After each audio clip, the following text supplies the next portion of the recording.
standing orders, facilitate cabinet secretaries to articulate government agenda, explain policy, and answer questions on the floor of the House to enhance executive accountability to the people of Kenya through their elected representatives. On this matter of oversight and holding government accountable, my administration commits to restore the place of Parliament in our democracy by respecting the autonomy and oversight authority of Parliament on the executive. Equally, I am a firm believer in democracy and the rule of law.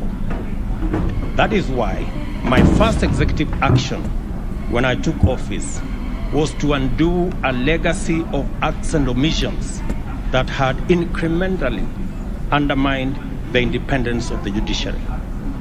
For avoidance of doubt, the judiciary is an arm of government just like Parliament, and my administration will be intentional in respecting the constitutionally mandated systems of checks and balances. It is in this spirit that I will be seeking additional resources to support the bottom-up scaling of justice and empower the judiciary to acquire capacity and develop the infrastructure needed to more efficiently adjudicate and expeditiously conclude corruption cases, commercial disputes, and all other matters that today are a huge backlog on the judiciary. Honorable members, to implement the pledges and commitments set out in our plan, my administration is committed to investing in the requisite enablers and infrastructure to provide and empower the judiciary to acquire capacity and develop the infrastructure. These are interventions intended to adjudicate a conducive environment for efficiently conclude efficient corruption and sustainable realization of our national other matters that today we are on a mission to dramatically scale up on the judiciary productivity in agriculture and make sure that every Kenyan farmer, fisherman, to implement the pledges and commitments to sustainable economy in our farm by contributing to adequate and affordable food. Administration is generating greater incomes and producing the raw materials enablers and by the agro-industrial and manufacturing value chains to provide and empower the judiciary foundation performance for its and develop the infrastructure.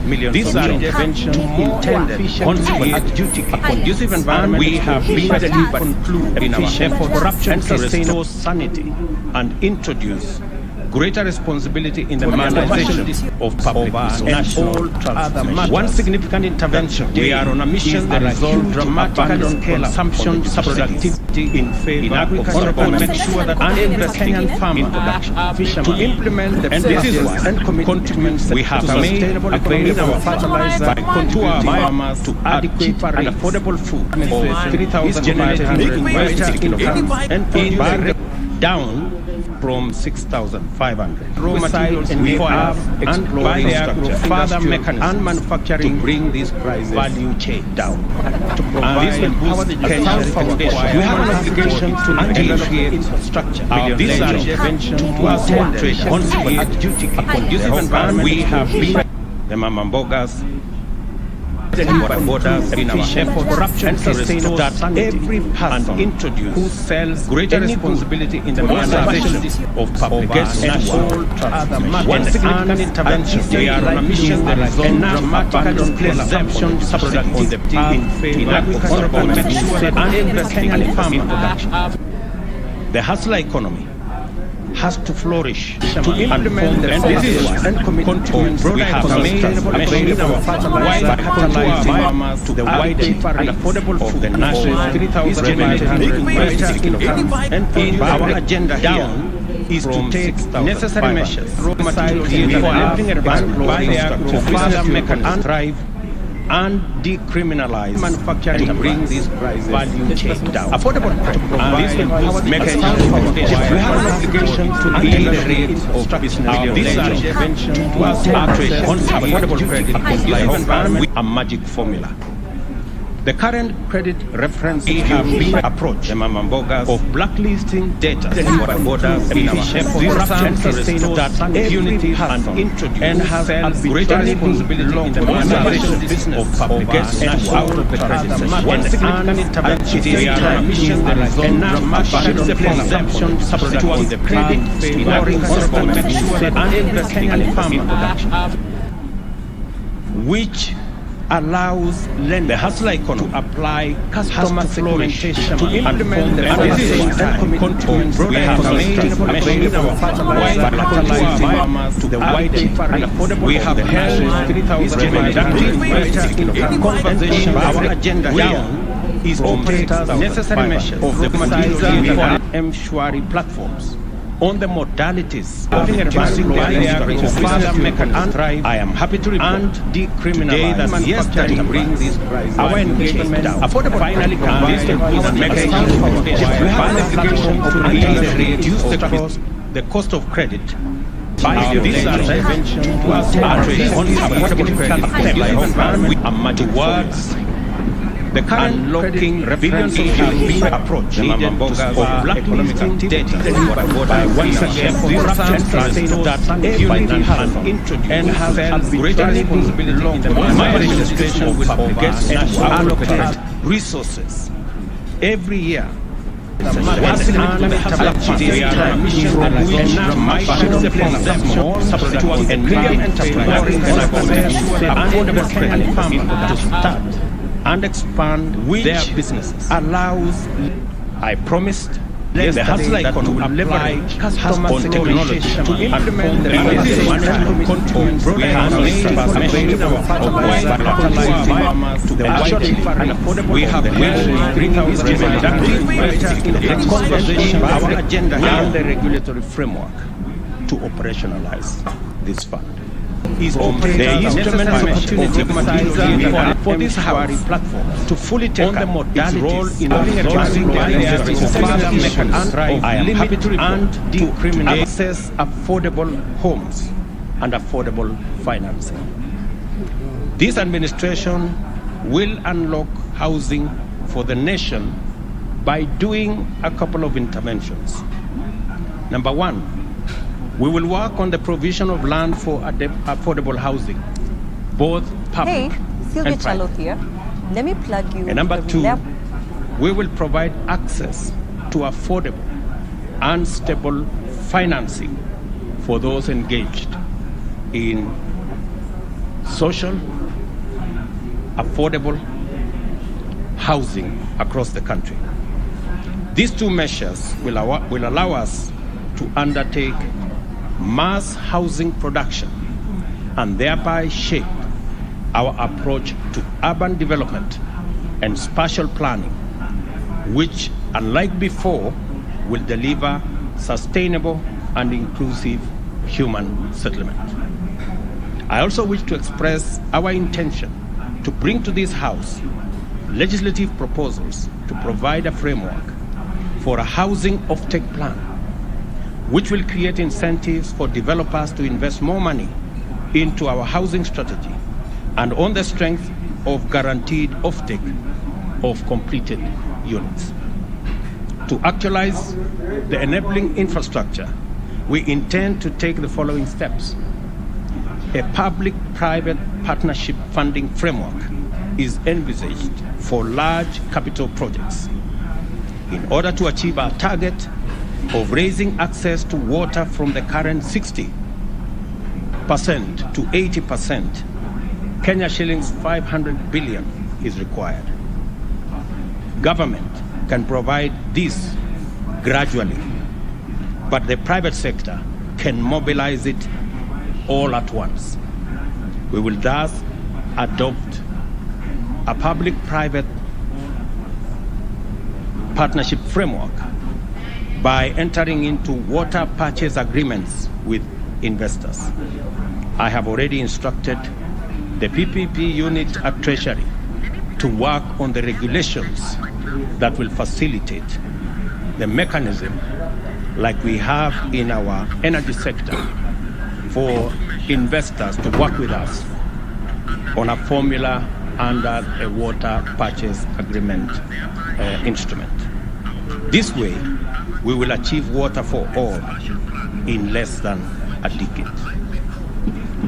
Concerning electricity, we shall facilitate the development of innovative and effective modalities to provide better off-grid systems, including enabling consumers to form small cooperatives for that purpose. And in health, we are bound by duty to take measures to make universal health coverage a reality and liberate Kenyans and their families from the threat of harrowing poverty that stalks them every time a family member falls seriously ill. In our plan, and through your support, we will restructure our primary health system so that we put more resources into promotive, preventive, and early diagnosis.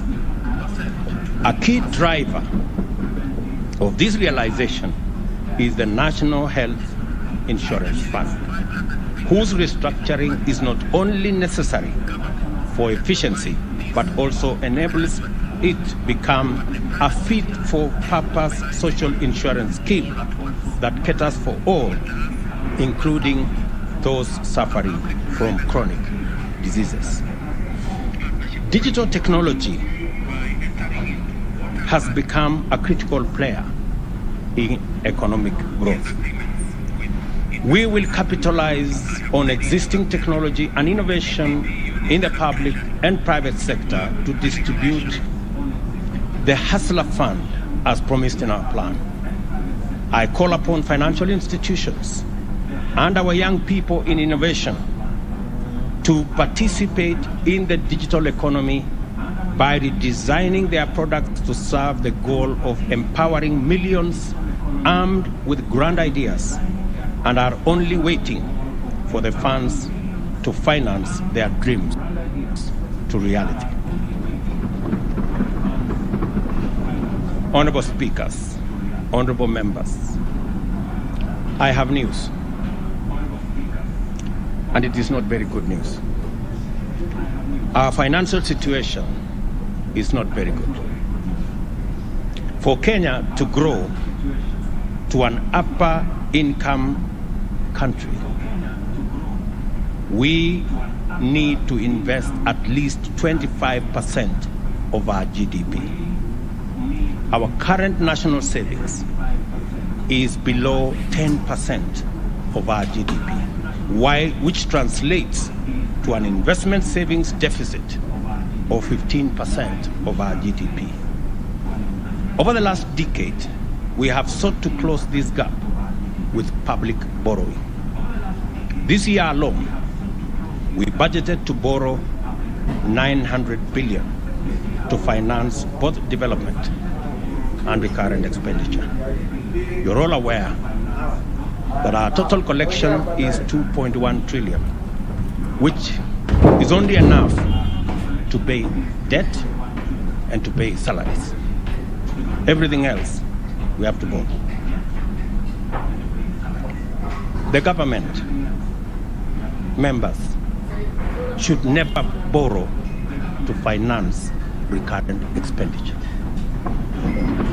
It is not right, it is not prudent, it is not sustainable, it is simply wrong. We must bring ourselves and our country to sanity. Over the next 3 years, we must reverse this and go back to the situation where government contributes to the national saving efforts by keeping recurrent expenditure below revenue. To this end, I have instructed Treasury to work with ministries to find at least 300 billion shillings in this year's budget so that we can remove it. Because the market cannot sustain the kind of borrowing we are doing as government. Next year, we will bring it further down so that by the third year, we have a recurrent budget surplus. This we must do, members, because it is the right thing for us to do. On the revenue side, I am committed and determined to ensure that our tax system is responsive to the needs of the economy. It must be equitable, efficient, and customer-friendly. The economic principle of equitable taxation requires that the tax burden reflects ability to pay. This is best achieved by a hierarchy that taxes wealth, then consumption, then incomes, and lastly trade, in that order of preference, so that those who are wealthy and have the capacity to pay should pay more, and those at the bottom of the pyramid should pay what is proportional. This is best achieved by our tax regime that is different from our current tax system, which falls way far short of this. We are overtaxing trade and undertaxing wealth. We will be proposing tax measures that begin to move us in the right direction. We will also work with the Kenya Revenue Authority on a culture change to make it a people-friendly, customer-centric organization. I am of the view that we should rename it the Kenya Revenue Service in line with the proposed transformation. The very large government borrowing requirements has also undermined the business sector contribution to national savings and investment efforts. These measures outlined above will also address the problem of government crowding out the private sector from the credit market.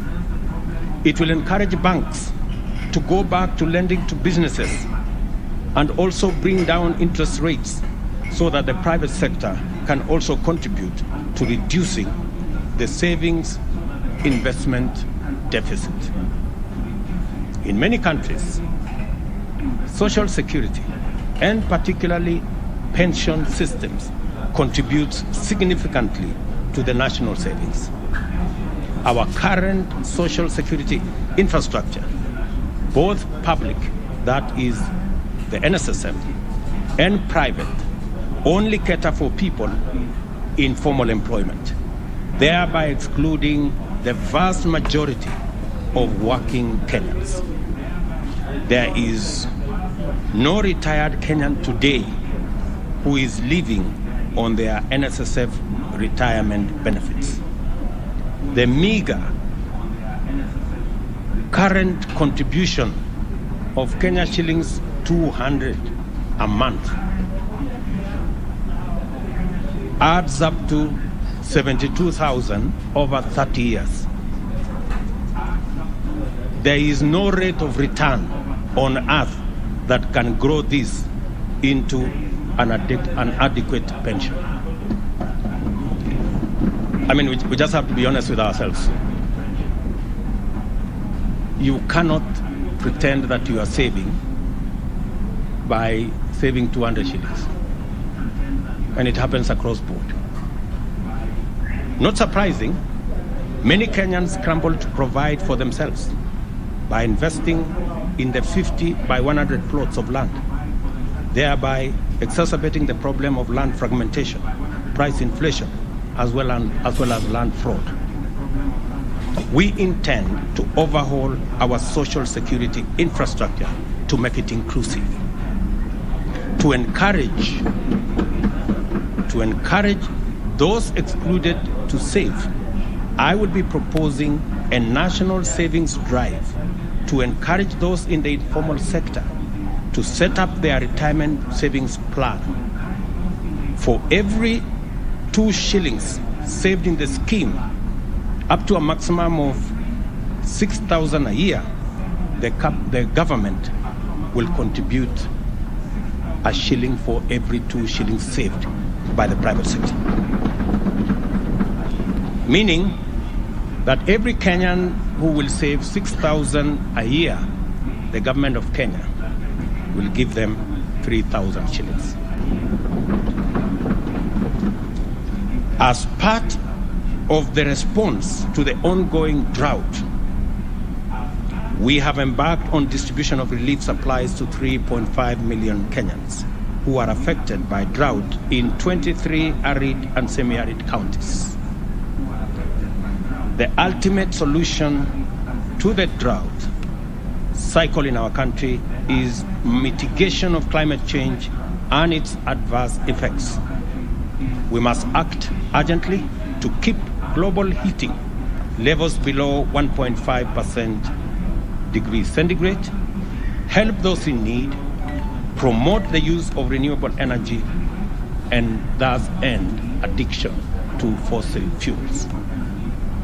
Honorable members, I know the contribution to the National Government Constituency Development Fund has made in making life better for our citizens. Having served in Parliament for 15 years, before and after the establishment of the National Government CDF, I know the difference it makes is monumental. I believe there is a way CDF can be aligned to the tenets of the Constitution. In this regard, I also hasten to add that both houses should also be adequately resourced for oversight duties. With regard to the Senate and its constitutional mandate, I believe the two houses should work together to set up the Senate Oversight Fund. This will be used to provide oversight of the millions of resources that are sent to counties. Honorable members, the people of Kenya rightly expect much of us. We have our work cut out. This is our chance to achieve real change by working together to make Kenya a land of equal opportunity for all, where every Kenyan is proud to call home. Let us all play our part in the service of our employers, the people of Kenya. I will be making other statements going into the future. I will make my statement today short. May the good Lord bless you, and God bless the great people of Kenya. Thank you.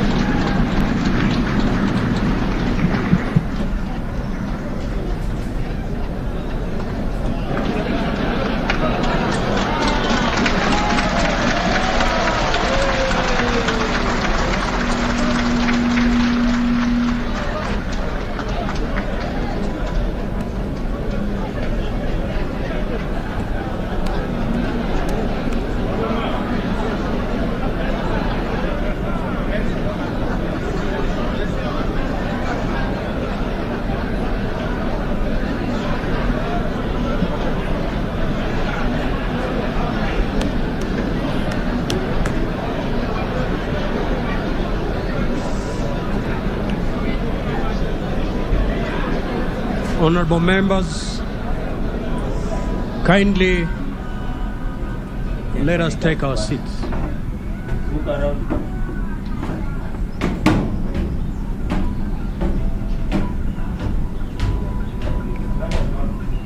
Honorable members, please be upstanding.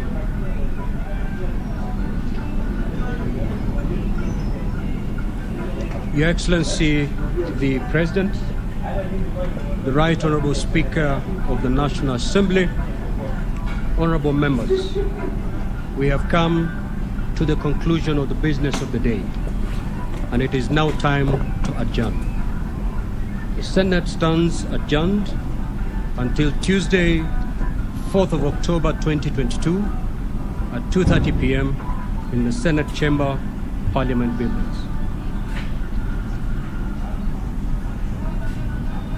Honorable members, the National Assembly will equally stand adjourned until Tuesday, 4th October 2022 at 2:30 p.m. Before we adjourn, my apologies to the members of the judiciary, those who carried my speech, left out the acknowledgement of our members of the judiciary present in the House. Apart from the Chief Justice, we also have the Deputy Chief Justice, Honorable Philemon Mwilu. We have Justice Daniel Musinga, President of the Supreme Court, of the Court of Appeal. We have Lady Justice Hannah Okwengu, Justice of Appeal. We have Honorable Justice Eric Ogola, Principal Judge of the High Court. We have Honorable Lady Justice Maureen Onyango, Principal Judge of the Employment and Labor Courts of Kenya. And we have the Honorable Anne Amadi, Chief Registrar of the Judiciary. Your Excellency, honorable members, may I take this opportunity to invite all honorable members and our guests to our reception at the Parliament courtyard. May I also request all honorable members and our guests that you remain standing in silence in your places until the procession of His Excellency the President, the speakers, the Supreme Court judges, and the spiritual leaders leave the House. If the Honorable Chebukati is present in the House, we also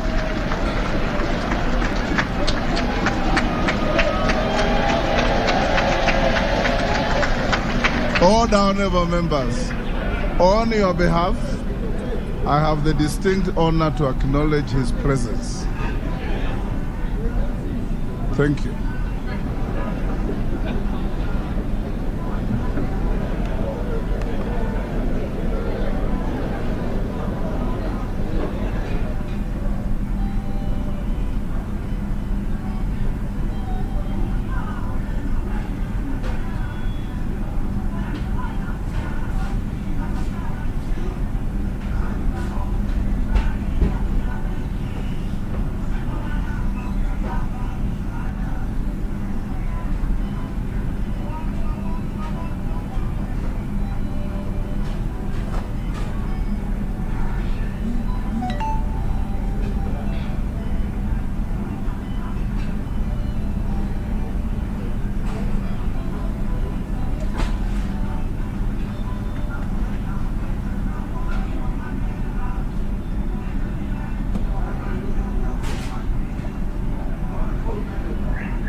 that to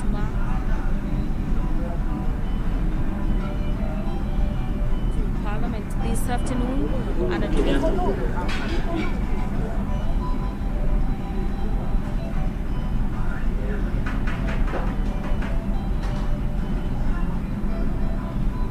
from both houses to enable him focus and deliver on his legislative agenda, and that is owing to the fulfillment of the Kenya Kwanza manifesto. When he was in his opening remarks, the president said he is dedicated, he will be leading a dedicated administration, and he promised to lead a united Kenya, and that his government will be impartial. And this is regardless of the political diversity that was experienced in the August election. And noting that Parliament is key in delivering his mandate, the President has called for bipartisan support from the two houses of Parliament, and this is for enabling the pushing for his agenda in both houses of Parliament, that after the two bills are passed by the two houses of Parliament, it will be very easy for him to assent to the bills, and basically rolling out the process of delivering what it is that any particular legislative bill will be seeking to have services being delivered to Kenyans. The President has also highlighted the issues of cabinet secretaries are basically articulating Minister, if I'm allowed to say so. Let's see whether for us. But before we talk to Honorable Wycliffe, let's first of all talk to the CS nominee for Foreign Affairs. I first of all want to hear your reaction to the President's speech to the two houses. The President spoke in the way that he has been leading his cause from the very beginning. He has a plan for Kenya. He's very clear. It's a motivation speech. It's telling the people of Kenya we are ready to work, and we are going to work with Parliament, and we are there, and we know the reality on the ground. Yeah. And it was a wonderful speech and a short speech. You know, people are tired of long speeches. He's been talking. He talked about what he wanted to do during his inauguration. He talked about what to do in New York. He's been discussing a lot of these issues. Yes. So it works well for us. And I mean, the President has also talked about revamping or enhancing the diplomatic and bilateral ties between Kenya and other regions, and that falls under your docket.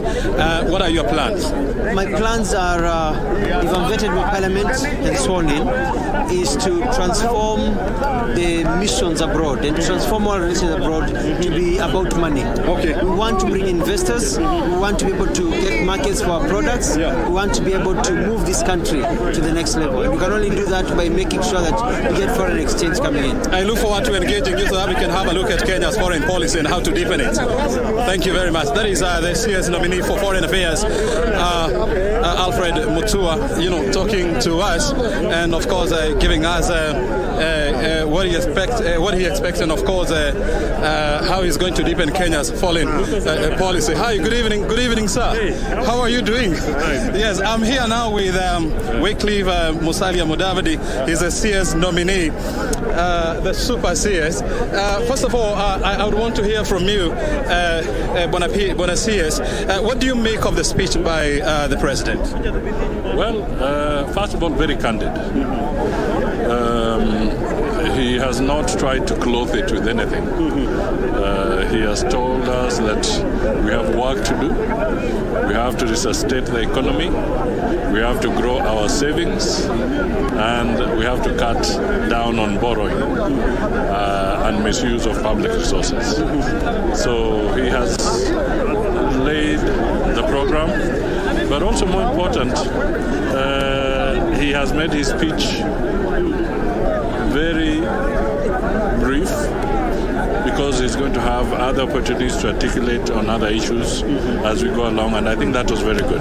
I think it was a good break from somebody waiting for a 2-hour speech and getting quite brave. I want to hear from you, because the President has really talked about how to revamp the economy, how to increase our national savings, and of course how to cut down on our expenditure.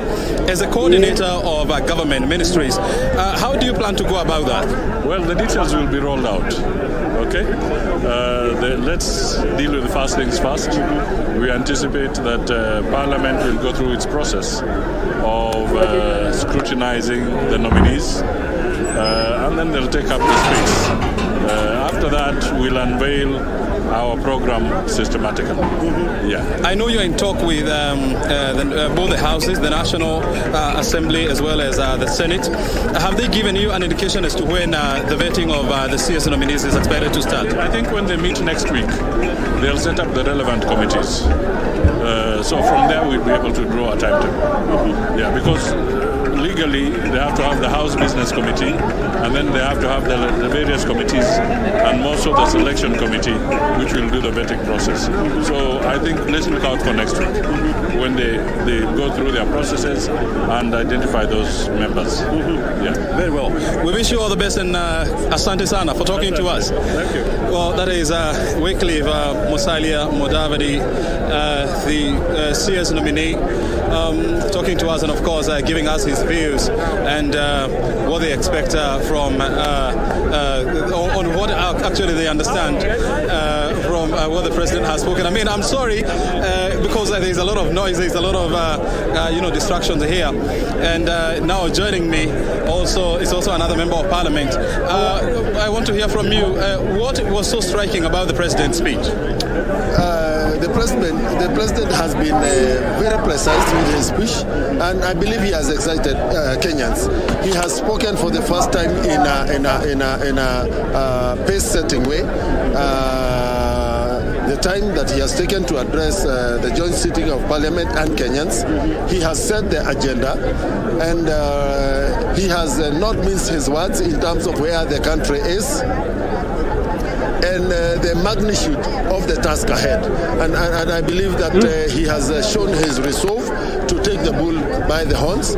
He has shown his resolve, for example, to consistently remove the budget deficit, manage the budget deficit, align our expenditure to our GDP and revenue correction. I think he has not missed his words, and he has made Kenyans aware that he has a team that is equal to the task, but the task ahead requires every Kenyan to play a role.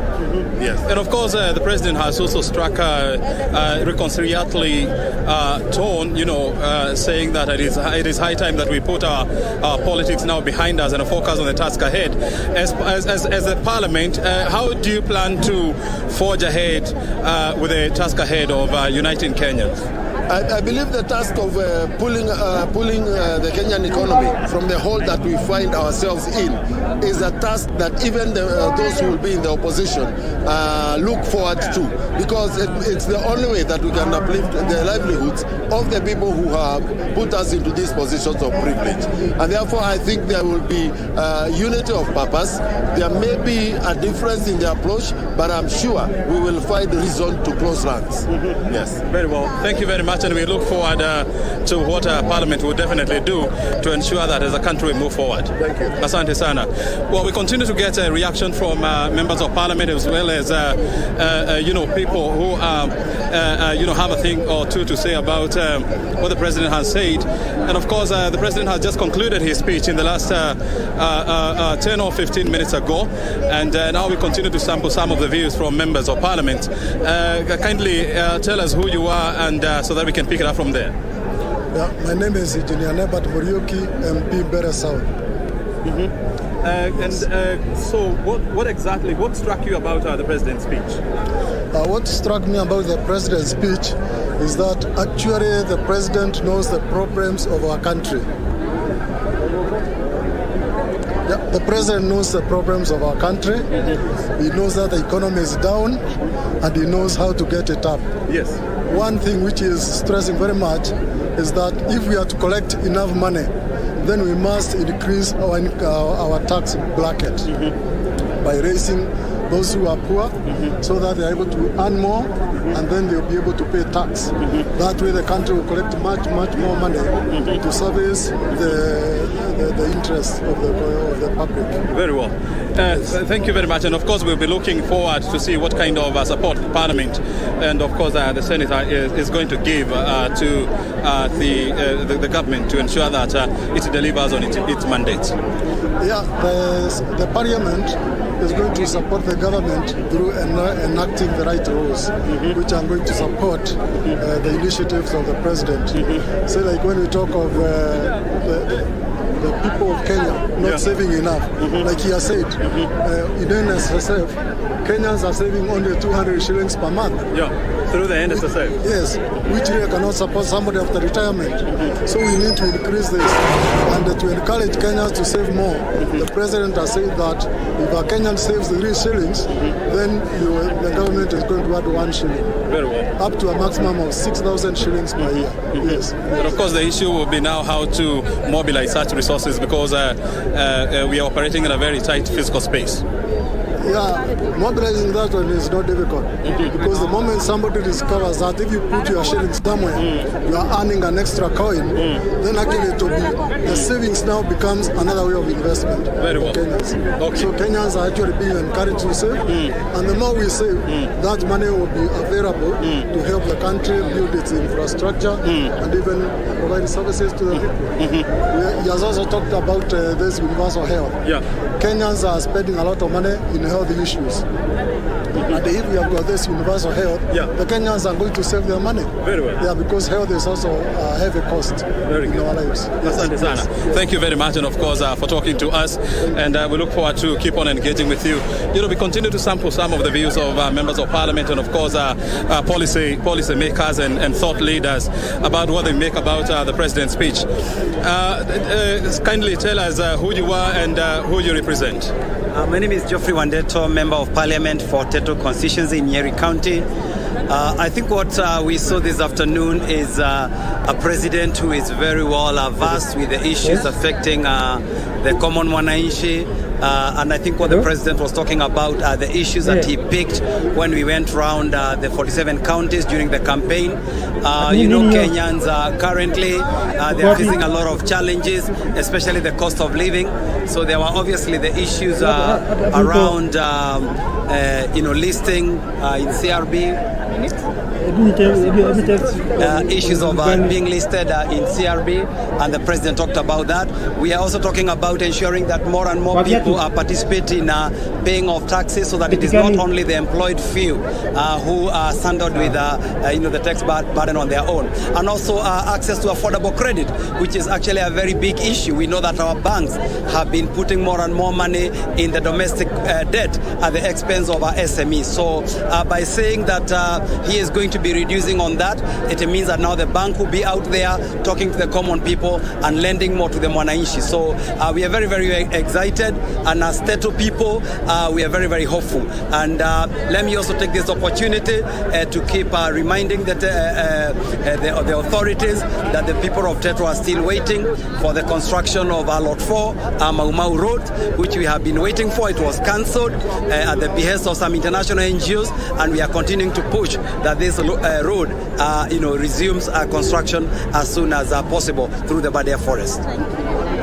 Thank you very much. This is Wanjiko Muhia, member from Kipipiri constituency, and I want to say that today's speech is one of its kind, short, precise and clear, which has reaffirmed the manifesto of UDA government, and the president has indicated that we need cheap finances, so the banks should try to see how we can finance our businesses, our SMEs, even individuals, the Fuliza Manenos, which was well discussed yesterday, the issues of drought, which in issues of drought, I want to welcome the government of Kenya to Nyandarua County, because we have surplus in food. It is not good that we have surplus in Nyandarua while others are dying in northern part of Kenya. So I hope they can come into Nyandarua and pick some of the food and take it there. In terms of cheap housing, in terms of construction of housing, it's also a good avenue for the Kenyans who have been suffering, especially in the main cities. And I think the main speech was particularly to affirm confirm the manifesto of UDA government. Yeah, thank you very much. I mean, we continue to sample, some of the views of members of parliament and, of course, our policy makers. And now joining us is the Attorney General nominee, who is the immediate former Speaker of the National Assembly, Honorable Muturi. Thank you very much indeed for finding time to be with us. First of all, as a close confidant of the President, what do you make of his speech? Very encouraging, short, but full of excitement, in the sense that he has hit a few spots here and there, which is like a reality check to Kenyans, that indeed, where we've been given mandate by the people, but we have to tighten our belts, and that it is not a bed of roses. Yes. Okay. And, the President has really talked about ensuring that we move forward as one country after such a grueling, election exercise or political exercise, political process. How would you suggest the two houses to ensure that as a country we move forward together? Well, of course, each house has its own mandate well cut out in the Constitution, and much more particularly the mandate of the National Assembly, which I am more familiar with, is very clearly spelled out in Article 95. So is that of the Senate in Article 96. But working in harmony is a matter of everybody appreciating that you are serving the same people. Whether the Senate is oversighting the county government and representing the counties, serving the interests of the county government, the National Assembly represents the people of the constituencies. But so it is the same thing.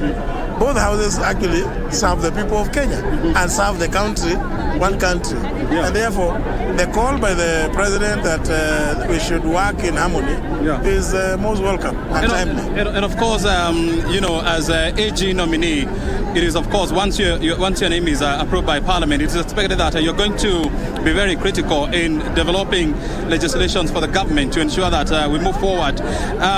Once your name is floated, of course, your name has been floated. Once your name is approved by Parliament, what kind of an assignment do you plan to embark on? Well, of course, I haven't been to the AG's office up to now. I haven't even stepped there. But you're a lawyer. But I expect that most of the legislative proposals from government, which will be coming up, will receive our immediate and utmost attention, because we all belong to this country. We all desire to serve the people.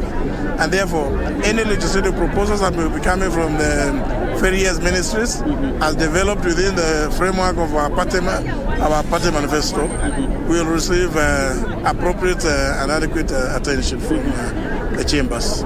Yeah. Honorable Muturi, as a AG, what should we expect from you going forward?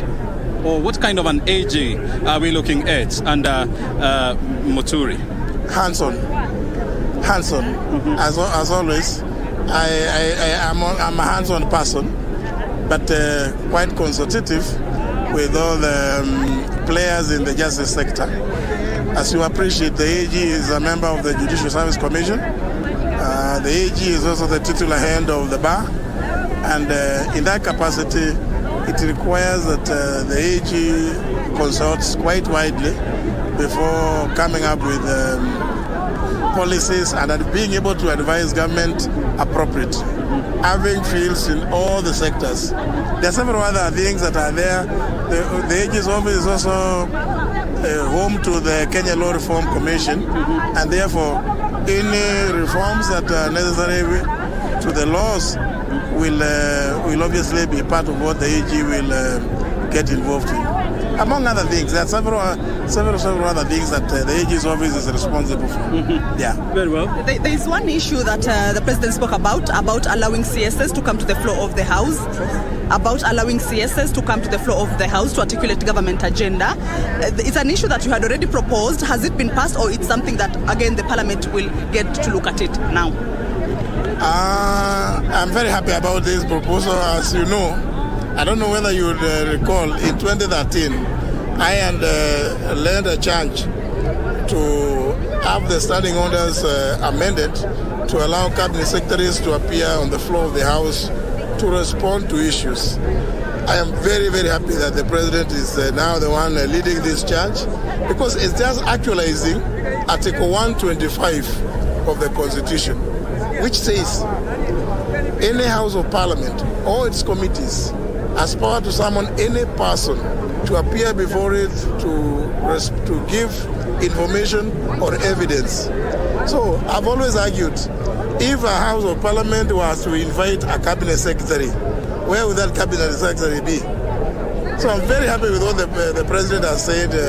I look forward, if I'm approved by the National Assembly, I look forward to appearing before members and to give evidence, give information, respond to any issues that may touch on my docket. So they'll not now be considered as strangers on the floor? It is just, I think, it just requires a small amendment to Standing Order number 253 of the last Standing Orders with regard to the admission of strangers, so that then provide that when cabinet secretaries appear before the House, they will not be considered as strangers. It's an exemption.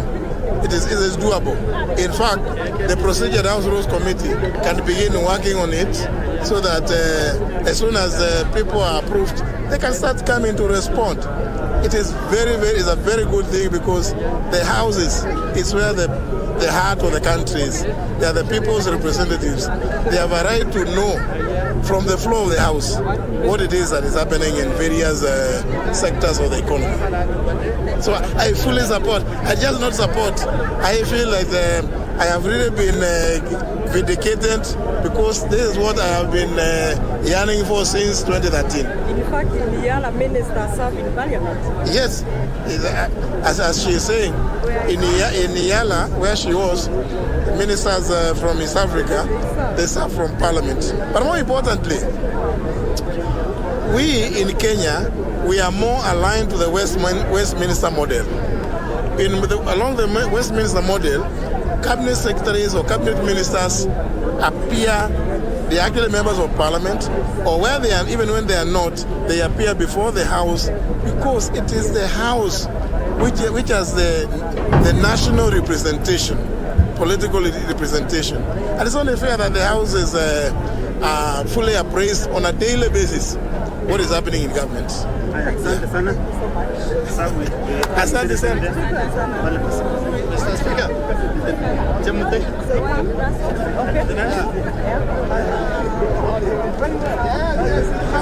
Maybe you take home from President's speech this afternoon. Thank you very much. My name is Dido Raso. I'm the MP for Osako, the great county of Marsabit. I think we have had a wonderful speech from the President, the first of its kind. This is my third term in Parliament, and we have had the previous speeches by the former presidents, which were long, and they were able to lose us in the process, 2 hours, going to 2.5, 3 hours. But a less than 45-minute speech, I think is spot on. They carry away from that speech. One is beginning to address the economy. What we Kenyans must not lose sight of, the economy is really down, and many Kenyans are struggling, and something must be done as a matter of urgency. Secondly is the issue of drought. Almost 21 counties, and also about 13 ASAL counties are facing very severe drought, to the extent that we fear losing people, not just the livestock. And I think the President has made the right pitch even on that. Thirdly is about the CDF. Losing the CDF, for us as parliamentarians, we can actually comfortably say it is not acceptable. It is about the people. It is addressing that bottom-up economy at the grassroots. So for that reason, whoever is intent on losing the CDF, they must be prepared for a battle in the House. Thank you. There's also the issue of oversight role, Parliament to, get in touch with Senate or other National Assembly to get in touch with Senate to see now who will, take that oversight role. What do you have to say about that? I think we have never been in charge of CDF. There's this conundrum that the parliamentarians are CDF, CDFs are parliamentarians. I think that is a far-fetched thinking. We are just patrons because we want to see a school built, a police station built, a broken thing of emergency to the community. So for that reason, we have always been sitting at arm's length from the CDF. But I think when the president is referring to oversight, he's looking at the efficiency that must be injected into the Senate to bring about a better working of the Senate and the National Assembly. And also the Senate must be funded for them to oversight the colossal sums of money that goes to the counties and they are not really accounted for.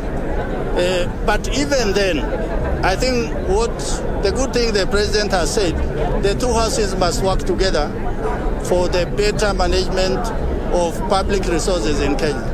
Yeah. Thank you so much.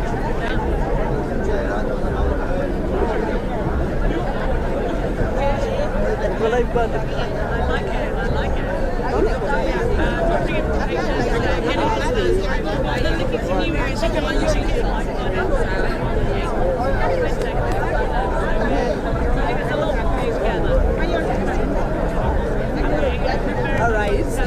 Hi. So maybe what's your take home from the president's speech this afternoon at the National Assembly chambers? My best take home, or that which stands out, is basically the firm pronouncement by the president that our economy is dwindling. It's dismal. So what impresses me and gives me hope this afternoon is the fact that the president is clear about what needs to be done in order to reverse the current economic downturn in the country, actions that the world is taking. And I think for me the biggest priority, again, is pulling Kenyans together, moving together with Kenyans, so that we can move away from obstructed policies, where we have a policy lying somewhere in the shelf. Kenyans cannot identify with it. A Kenyan cannot know what is in it for them in a policy. So, God willing, if I'm successful to get appointed, and I'm hopeful that I will successfully go through the vetting process in Parliament, I will have a full entry, because the whole issue of climate change, the need to rehabilitate our environment, the need to protect our forests, to make sure that we can reach the bare minimum of 10% forest cover that is required by our constitution. Yeah, and I'm up to the task. Thank you, all the best. Yes, thank you. Asante. Okay. Thank you, dear. Okay. So, your take home from the president's speech this afternoon? First of all, I want to congratulate him for having a very brief speech that had nothing important for the Kenyan people. The speech brief, but it contained nothing. The president had spoken to us that when he was campaigning, he gave us a manifesto. What we expected today was that in these first 100 days, the following are the low-lying fruits.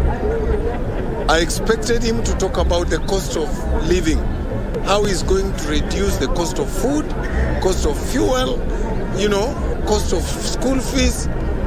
What is important right now is not saving. You cannot save what you don't have.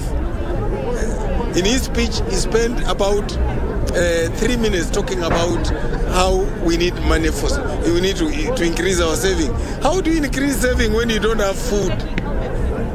So to that extent, I would rate the president 4 out of 10. Maybe your name and your constituency. My name is Nabwera, the MP for Lugari. Nabwera who? Nabwera Nabi, an ex-staff of KBC. Okay, thank you. Thank you so much. Asante. Okay. Say hi to your mother. Yeah, Namusalamia Mary. Mary is my second follower. Dada ya daraja huyu. Daraja. Yes, tumemaliza.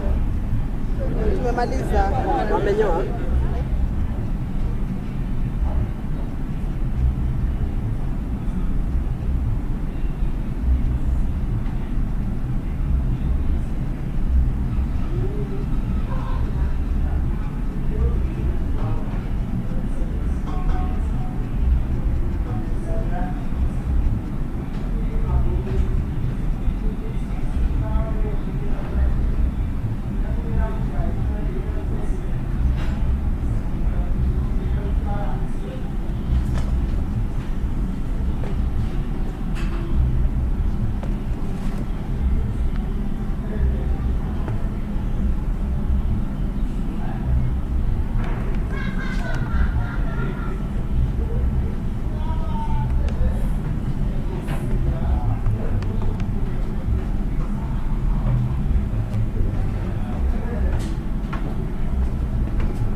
Nani anauliza maswali?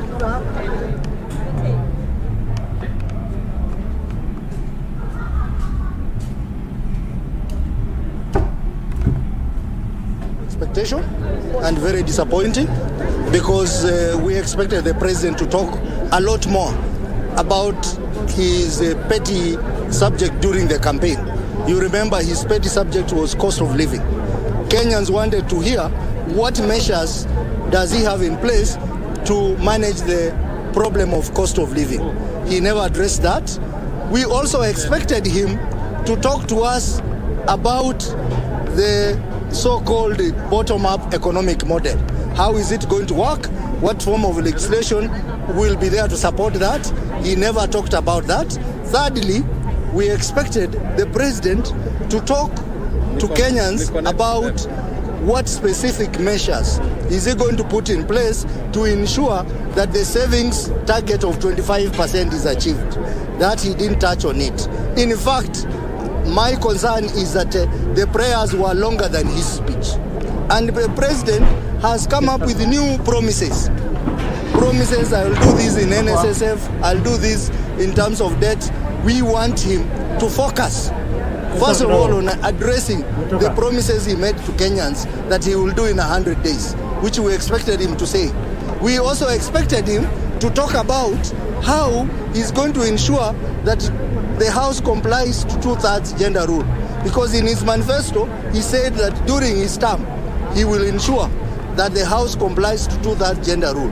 He never touched on that. So for me, the speech was underwhelming, and the president did not meet the expectation of many Kenyans in as far as the issues that he raised during the campaign are concerned. And lastly, he is now back to reality. You know, when we said we wanted to make constitutional amendments through BBI and entrench CDF, World Development Fund, Oversight Fund in the Constitution, he rejected it. Now he's confirming that he is ready to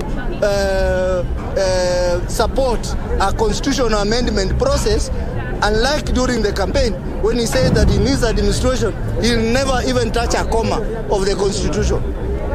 What is your take about cabinet secretaries appearing before Parliament or sort of being in the sessions to answer questions directly? For that to happen, he will have to do constitutional amendment. It can't be done in the standing orders. And you remember that was one of the issues in BBI, which he rejected.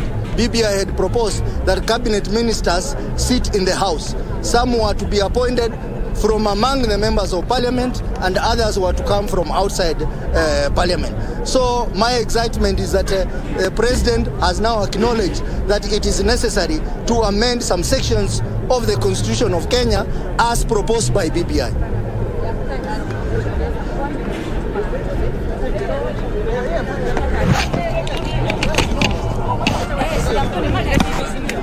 Yeah. Well, those are some of the sentiments that we are getting here from members of parliament, as well as policymakers and diplomats, on what they make of President William Ruto's inaugural speech to the two houses of the Senate as well as the National Assembly. And so far we have gotten remarks from various leaders, and of course all of them are saying that, number one, the president's speech was very, very reconciliatory in nature, and of course, outlining various measures that will help in pushing the agenda of the nation forward, as well as ensuring that as a country we start, rebuilding our economy, which has really been impacted negatively by various issues, like the COVID-19 pandemic, as well as the ongoing global fuel crisis, and of course the drought that is ravaging many parts of the country. And so those are the comments that we continue to hear. And now I'm joined now by also a member of parliament for Dagoretti South North, and she's also a former Speaker of Nairobi County, Beatrice Elachi. Thank you very much indeed for joining us. But I first of all want to hear from you. What do you make of the president's speech? Thank you very much. I think first of all is to appreciate that that the speech itself brings out many of the issues that Kenyans are asking themselves, what are we going to do? And so for me, I think three things that stand out very clear is first about the retirement. I know many parents have gone home, they still ask how they get their money. And when they get the money, you find it's really, really less. And so in terms of reforms, I think it's important. It will support many other Kenyans who would wish to save and who have been wondering how to save and how to approach NSSF. So if we open it up, you'll find even those who work within the informal sector, in the markets, they'll be able to come in with their different groups to start saving. The other thing is the issue of debt, which I think is very critical. And when I look at debt, one of the things that I would wish is, I think it's time Parliament should be given all the different agreements that we have in debt and ask ourselves, maybe we have debt that we have, but we have not started utilizing even that money, and yet you're supposed to start paying the principal. And so it's important to look at it. And to ask ourselves also, is there a way, even as we look at how the president was saying how we save, we start asking ourselves, how do we close some of them? The ones that we have not used, yes, we will pay, but we can close them. And we can decide this can go back because we have not started using it. And more importantly is to ask ourselves if we can sit down as a country and ask ourselves, government has natural resources. Is there a way we can tap on one and see how to start paying the debt so that you clean Kenya from the debt and you start managing your own at the way Kibaki used to manage? And then the last thing is now about key that is very key is about the Hustler Fund. And my proposal will be, we have many funds. Is it fair enough to look at one of the funds that maybe the requirements of Hustler is the same, and we rename and make it more faster so that Kenyans are able to start tapping on it? For example, the Uwezo Fund.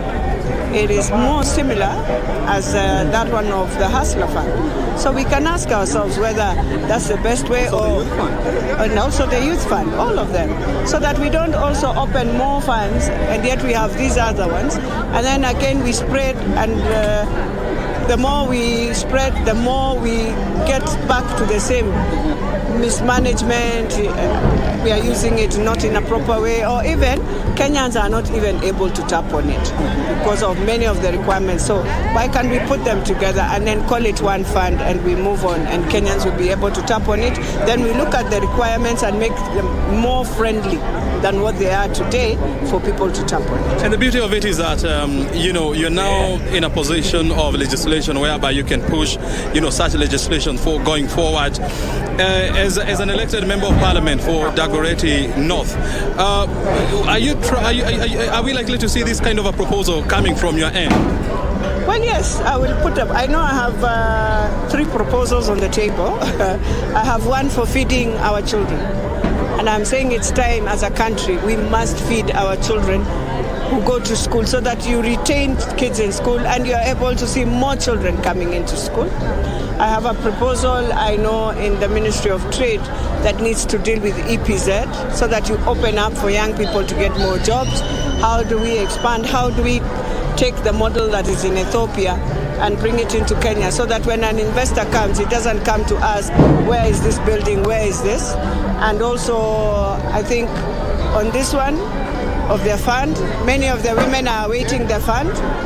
Instead of us taking them through the process of Uwezo and then again we shall come and find a hustler fund, I think it will be good for that to happen. The other issue that the president has really talked about is number one, how to deal with the food crisis that we are facing in the country. And of course, he has really talked about the issues of fertilizer subsidy and ensuring that, we embrace latest technology when it comes to farming. Are there some low-hanging fruits that you feel as a member of parliament that we should first of all pick them and run, even as we deal with long-term effects of drought? Yes, and I know many of the farmers are maize farmers, but we need to ask ourselves, is it possible, for example, in Nairobi, to start looking at technology and vertical farming, where you don't have big land, but you are able to do a few farming for your own, just your vegetables and all that. And I'm hoping the governor and many others will look at it. It's happening, that's what happens nowadays in the US. It's happening in Kajiado, where they know sometimes you have challenges of your soil, but now when they are doing the vertical farming, they are able to. You find people now have vegetables, have at least crops for their children and something. But more importantly, water, as he said. And I think one of the things we need to ask ourselves, even as Nairobi, it is important now to relook at Nairobi water and bring in reforms. And I'm hoping the MD will embrace reforms, that we need to reform it and ask ourselves, what is wrong? Do we have the right staff? Are we in technology today? Why is it that Nairobians are paying a lot of money for water that they don't find maybe in a month? You find you haven't seen a tap water, and it is important. So even to embrace that is something that I know it will bring safe water. It will ensure that, yes, what we are drinking does not become what I've seen even across the world because of climate change. You find yourself with sewer and water. Yeah. So those are some of the things that we wish to see. Very well. We'll definitely be looking forward to see what kind of proposals that, of course, the government will be pushing to Parliament for legislation and, of course, for approval. Otherwise, thank you very much indeed for talking to us. Very good. That is Dagoretti, Member of Parliament, North Member of Parliament, Beatrice Elachi, giving us her views on what exactly the president has said. And as you have heard from her, actually, some of the proposals, the considerations is already there. Like, for example, the issues of, merging various funds that we have in the country. Funds like Youth Fund, Uwezo Fund, the Youth Fund, ensuring that we do not have a duplication of funds, and see how you can retweak the legislations to ensure that, even the Hustlers Fund is really taken care of. And of course, the issues of food security is dealt with through vertical farming. Those are some of the proposals that we are getting here. Those are some of the reactions that we are getting from members of Parliament and, of course, our policymakers. Now, joining me is now the Cabinet Secretary for Labour, Samuel Chelugui. He's also the nominee for, remind me, sir, and MSMEs. First of all, I want to hear from you. The President has really talked about, upscaling the contribution of NSSF, and of course ensuring that we have reforms within NSSF to ensure that we upscale the savings.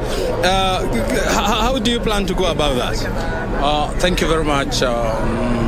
Brian, yeah. KBC. Yes. Thank you very much. My name is Simon Chelugui, Cabinet Secretary, Ministry of Labour, currently, and also nominee for the Ministry of Cooperatives and Medium, Small and Micro Enterprises.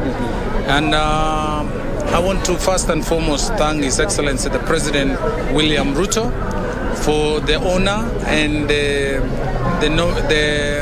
the nomination to hold this very important docket, the Hustler Fund. Secondly, as per your question on reforming NSSF. NSSF is a fund that was established around 1964 by 3 members and the fund has grown. However, it went through a lot of challenges for almost 50 years. We lost funds. They invested in forest. They bought, sometimes they even bought cemeteries, prison land. They invested in fallen banks, stock brokers like you remember the Nyaga, the Eurobank, Daima Bank. We lost a lot of money. We invested in real estate, which collapsed. However, because of the reforms, we were able to institute reforms where we separated custodial services of the funds and also the fund management, where management is withdrawn from touching the money and they are left to advisory. So, as we speak today, last year, we made a profit of 41 billion shillings. Now, that is a fund. Going forward, and the fund is a tripartite. The trustees are formed through a tripartite arrangement. The workers through COTU contribute 2 directors, the employers through FKE contribute 2 direct trustees, and the public contribute 3 with the chairman. Having said that, going forward, and in view of what the president has just said, our savings in this country are very low. We save on average 200 shillings per saver and 200 by the employer. That brings a total of 400. Times 12 months is 4,800. Hardly anything that can even take you to the village and back. Now, we have been looking at moving Kenyans from social protection to social security, where you plan your retirement, where you invest in your retirement, and through your own retirement, you earn your savings, you earn your future, you earn your retirement. So we are proposing, according to NSSF 2013, to increase the contribution to at least 6% of your pensionable income, plus the employer now giving 6%. Already elsewhere in the world and even in Uganda, that is the case. So we think by doing this, we will be able to now increase our savings and also give working Kenyans a decent retirement. Because you're able to now you're able to live well, you're able to maintain your lifestyle as when you are working. Very good. I know this proposal has been made before, but it has faced, serious opposition from the workers, especially the COTU. How do you plan to bring them on board to ensure that you forge ahead and you avoid any obstacles that may arise along the process? On Monday this week, there was a court ruling that invalidated the Act of 2013. And they cited a number of issues. One of them was the Competition Commission, the Competition Authority Act, which meant that all savers will go to NSSF. And this is not the case. We have over 1,400 pension schemes. The second thing they mentioned in court was the public participation by stakeholders. Again, we did 30 of them.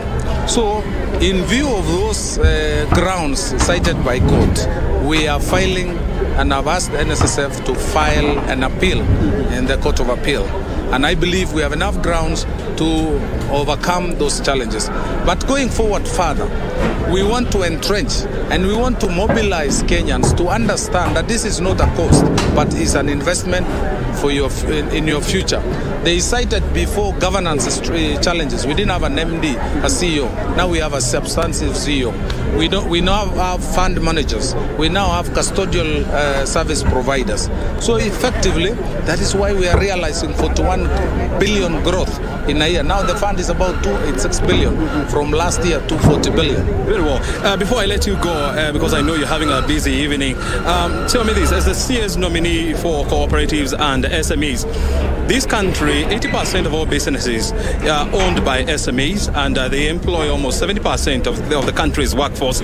How do you plan to harness, the power and the potential of MSMEs to ensure that you deepen job creation in this country?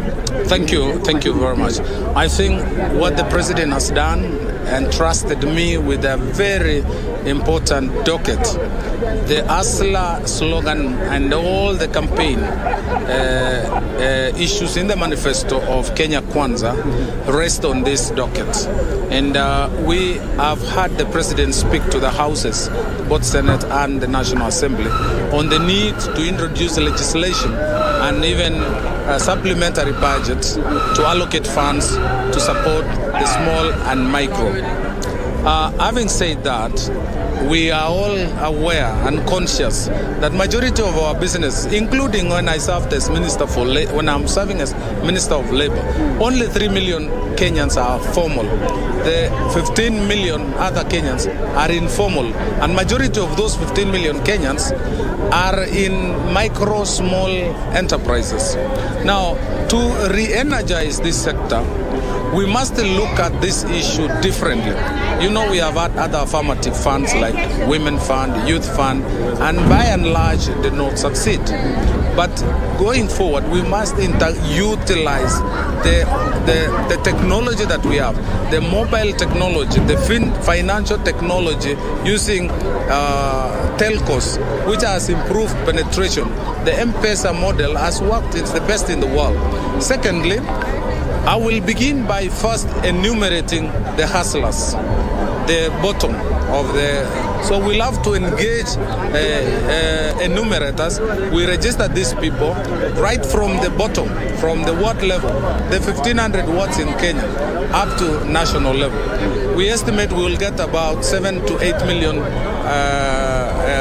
small and micro enterprises. Thereafter, we begin a training program, national rollout and a training program. By enumerating, we'll be able to establish these hustlers are where, what do they do, what have they been doing, what is their economic activity, what help do they need. Because we're not just we're not dishing money. We are only facilitating the hustlers to access credit and boost their existing businesses. Those who are serving in government, working and supplying and working for government, like right at the county or national, these are already very strong small enterprises. We can support them. We can support them by financing their LBOs, by financing their contracts, their awards. Secondly, there are those who are selling vegetables. They are transporters. They are growers. They are fishmongers. They are sun harvesters. They are art and craft.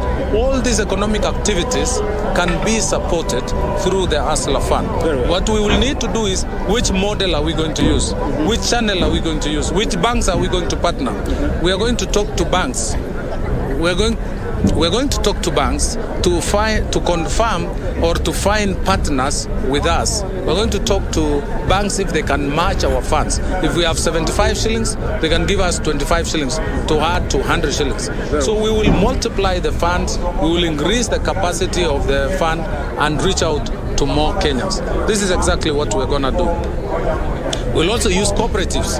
We will group them, we will aggregate them and find, as opposed to working with individuals, we will group the workers. Thank you. Asante sana. Bwana PS, CS, we'll continue engaging and see how we can move this forward. Asante sana. Well, we were talking to the CS nominee for cooperatives as well as SMEs, and of course giving us his ideas on how he plans to, number one, implement and actualize the Hustlers Fund, and of course deepen the contribution of NSSF members, and of course reform the National Social Security Fund. Remember, he's also the CS for Labor, where the National Social Security Fund falls under, and so you have heard from him on the areas that he's going to address to ensure that the fund is well taken care of when it comes to reforms. Well, we are sampling some feelings and some reactions from members of parliament. Remember, President William Ruto has just addressed the two houses, that is the National Assembly and the Senate, whereby he has outlined various measures that he seeks to achieve legislatively as well as through his government. And so joining me now is a nominated Member of Parliament, John Mbandi. He is also the immediate former minority leader in the 12th Parliament. He is now joining us, and I want to hear from you. Of course, you have had so many speeches, before, but what do you make of this speech by the President? Well, I must say it was balanced. It was not a bad speech. It was a good one. When I could have had a bit of a problem with where he started from, but finally I think he gave a balanced speech, in my view. He talked about unity of the nation. He talked about cost of living. He talked about transparency in the government, and he also touched on some of the legislative agenda that he would give priority. So I think, for a start, let's say it's good. So what we want to see is action. What follows after this? We want to see the legislative proposal that will be brought to Parliament for enactment. And then we'll also see action from his government in terms of policies and such like. And then we will be able to make judgment on his administration. For now, it is still too early. The President also spoke about the issue of cabinet secretaries to come to the floor of the House. What's your opinion about that? Much as it is desirable, but I think we need to also do things within the law. I think Kenyans created a presidential system of government. If we are going to have cabinet secretaries on the floor of the House, it must be done within the law. We need to create a framework to allow that to happen. In fact, I would say that the President should just eat the humble pie and accept that our Constitution requires some amendments. And that is exactly what BBI was meant to do. So the President thinks that it can be done through shortcuts. I don't think so. We need to have a system where members of the cabinet become members of parliament, whether ex officio or otherwise. So that is something that needs to be looked into, but I think the way we want to go about it may not respect the dictates of our law. And a number of times we have had the courts making judgments against some of the actions that we take. So I want to leave it at that if it has to be done, it must be done within the law, and it must respect our Constitution. On the economy, the issue about reducing the first year, the second year, the third year, so that at the end of the day we will have reduced the debt and the expenditures. What's your take on that? No one can deny that Kenya is struggling in terms of managing our public expenditure. We are struggling in terms of managing our public debt, and I think that is something that needs to be looked into. I may not agree with the methodology of asking government departments and ministries to slash their budgets by 30%, by 300 billion. That to me may be too ambitious and may be unstructured. Once budget is passed, you really need to think through failure to implement it, because a lot of things were factored in it, including our GDP. So if you don't spend the budget for whatever reason, because a lot of what will be cut will be development expenditure, and that to me will not help us grow the economy, and it will be a zero-sum game. So in my view, the President should just calm down and then look at this economy in a holistic manner and look for ways of cutting the budget. But to me, instead of thinking about cutting the budget, his starting point should be, or the entry point is, how do we reduce wastage? How do we cut corruption? The moment you reduce wastage and cut corruption, you will automatically find yourself cutting the budget even by 500 billion, because a lot of money is wasted in this country on corruption. That is where the President should target. And I don't know why he's finding it so hard to call corruption by its name, the word corruption. I don't know why corruption is, our President is finding it very difficult for the word corruption to come out of his lips. Let him talk about corruption. That is where the problem is. It's not our size of the budget. Thank you. Thank you. Thank you so much for your share. Thank you.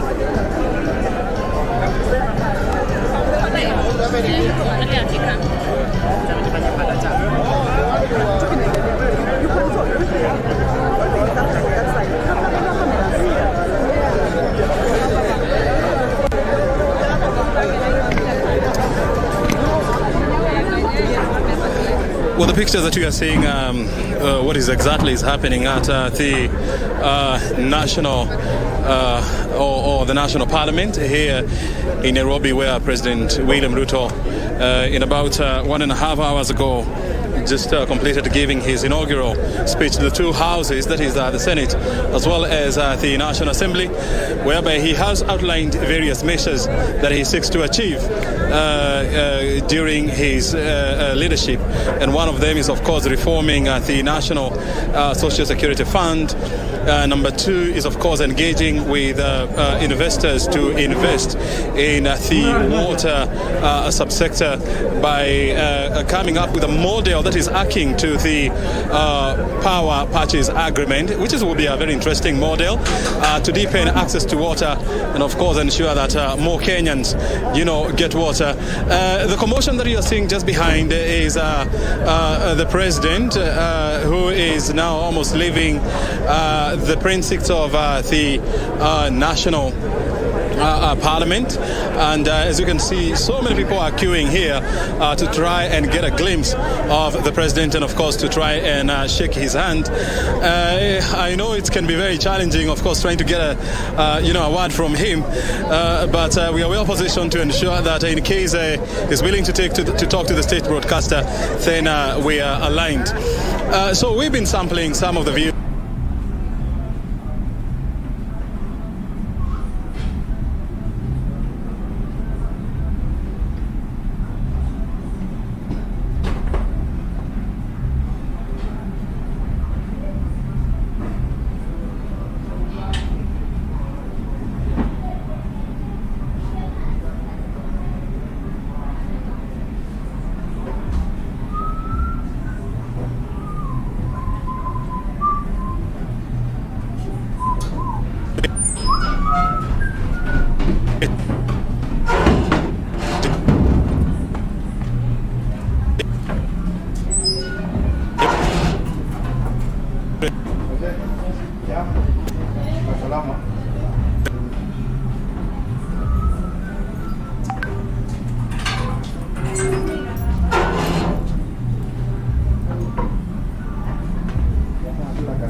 to build up this society. Very good. Exactly. Florence Jamatia, thank you very much indeed for talking to us, and we wish you all the best. Very good. I mean, we continue to sample some of the views from elected leaders as well as policymakers here, where President William Ruto has just addressed the two houses, that is the Senate and the National Assembly, on his legislative agenda, as well as a hint of his economic policies. Well, joining us now is Mathera, Member of Parliament, who has just who has taken over from the Deputy President, Rigathi Gachagua. Thank you very much indeed for finding time to be with us here. I first of all want to hear from you. You know, the President has really talked about various issues, you know, from economic issues, the social issues to political issues. What point struck you the most? Hustler Fund. Hustler Fund is, we have been talking about it during campaigns, and that's all that we require to empower the common mwananchi at the bottom level.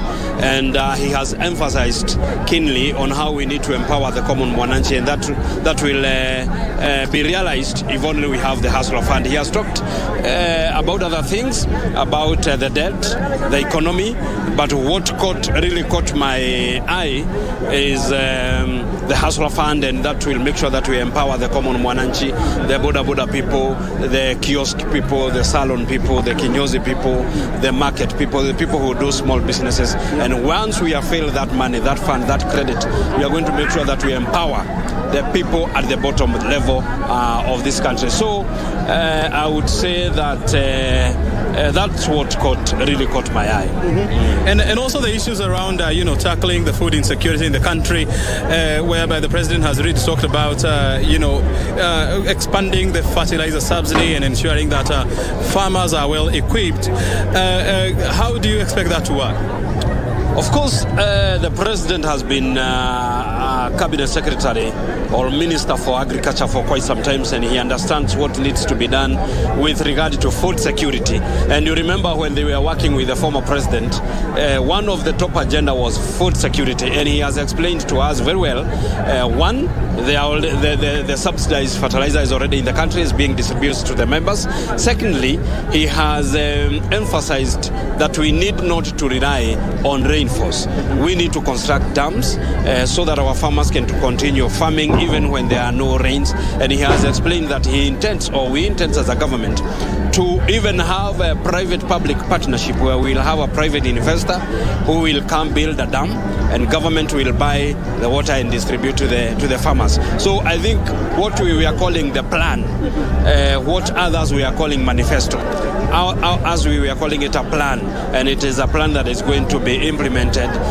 So with regard to food security, one, subsidized fertilizer and farm equipment and irrigation water.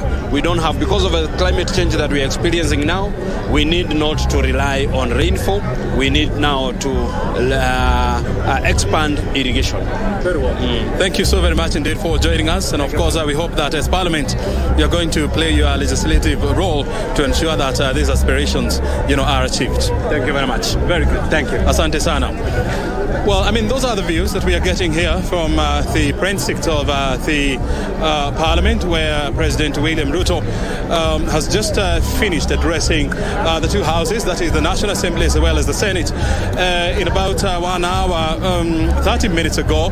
And some of the issues that he has talked about, you know, before I went up, includes, you know, reforming the National Social Security Fund to upscale, you know, contribution by members, you know, the setting up of the Hustlers Fund, and of course attracting investors to invest in the water subsector, whereby a model akin to the power purchase agreement will be worked on, where investors can come, build water infrastructure, and then sell to the government to supply to the members of the public to deal with the perennial challenge of water scarcity in the country. So much has been spoken here, and of course we'll continue to relook into the sentiments that has been made here to see how we can make sense out of it, and of course ensure that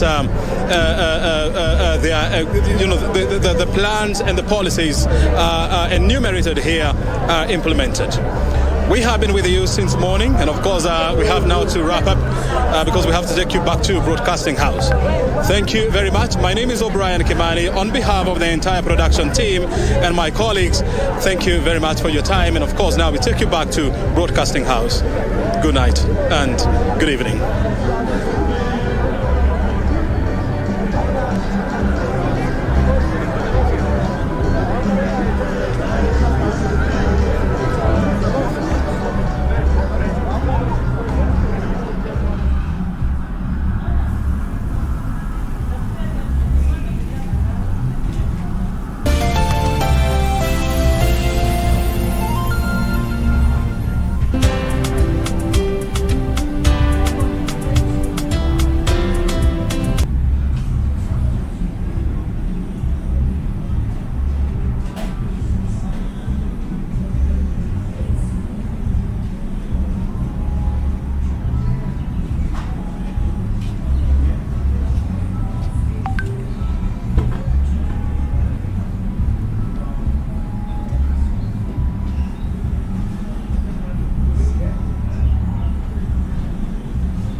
Chelewa kidogo kutokana na yale ambayo yamekuwa yakijiri kutoka ule wakati ambao bunge liliweza kuidhinishwa kuketi na masuala kama hayo. Kwa hivyo kuna masuala kadha wa kadha ambayo tunatarajia, na kama vile Duale ambaye ni miongoni mwa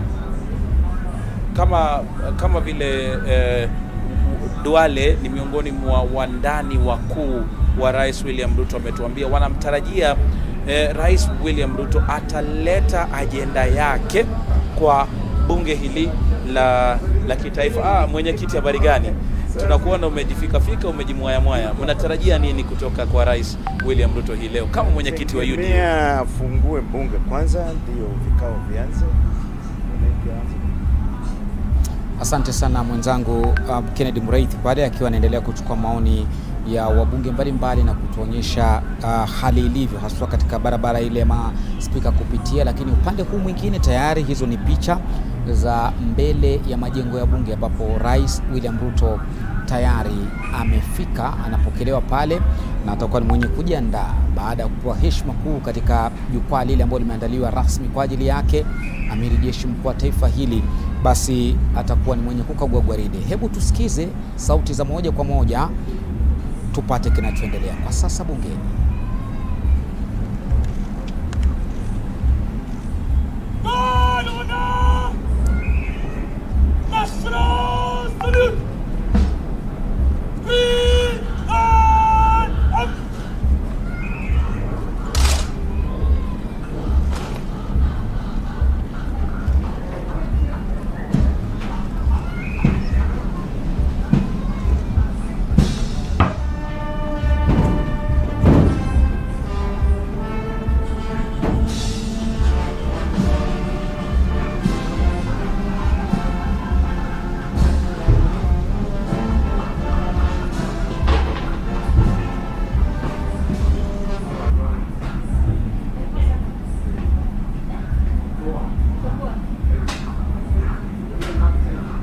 And remain together and work forward in building this nation, because we are in a crisis. The economy is not doing well. Let's fix the economy and let's appreciate Raila for the role he has played. So we look forward Ruto and his government. Let's appreciate Raila. He has brought us somewhere, and I believe Ruto will take those democratic gains from where they are and improve on them, not to take us back to the Moise era. Thank you so much. What do you expect from Ruto's government?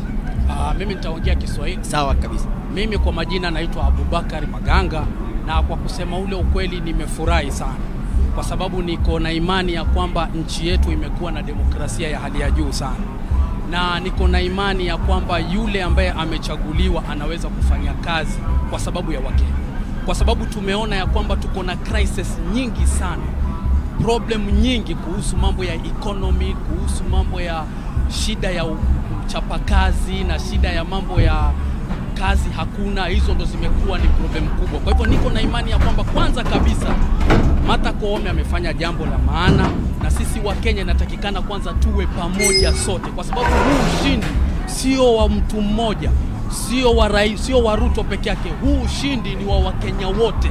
Kwa hivyo niko na imani ya kwamba Raila Ruto wakati alikwenda akifanya kampeni na kuhusu rais ataweza chungu makubwa, kwa sababu kwa kweli economy ya Mombasa imeenda chini, hakuna kazi, factories zimefungwa. Kwa hivyo wakati atakapoingia katika mamlaka, ninahitaji kama kuna uwezekano arudishe zile ofisi za port zirudi hapa, na zikisharudi hapa pia vile factory ni nyingi. Kuna kama Ramisi imefungwa, kuna factory ambazo niko na imani ya kwamba Ruto ajaribu kuangalia azifufue hizi kampuni ili wafanyaji kazi wadogo waweze kufaidika na kufanya kazi wakiwa Wakenya kwa ujumla. Na kitu napongeza kabisa ni kwamba tumeweza kuonyesha demokrasia, kwa sababu ya kwanza hakuna mtu ameingia barabarani kwa sababu ya huyu ama huyu, na hii ya pili pia hakuna mtu ameingia barabarani kwa sababu ya huyu na huyu.